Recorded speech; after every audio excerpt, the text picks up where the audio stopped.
What is the most bizarre thing you caught yourself doing after your brain's autopilot misfired? 1. I picked up my toothbrush to brush my teeth, but I also had the urge to pee, so I obviously tossed my toothbrush into the toilet. 2.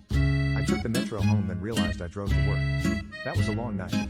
3. Cup of coffee in left hand, phone in the right hand.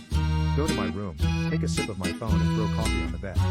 4. I sat there at an intersection in suburban Palo Alto at 11 p.m., patiently waiting for the stop sign to change. 5. Rubbed aftershave in my hair and put gel on my face.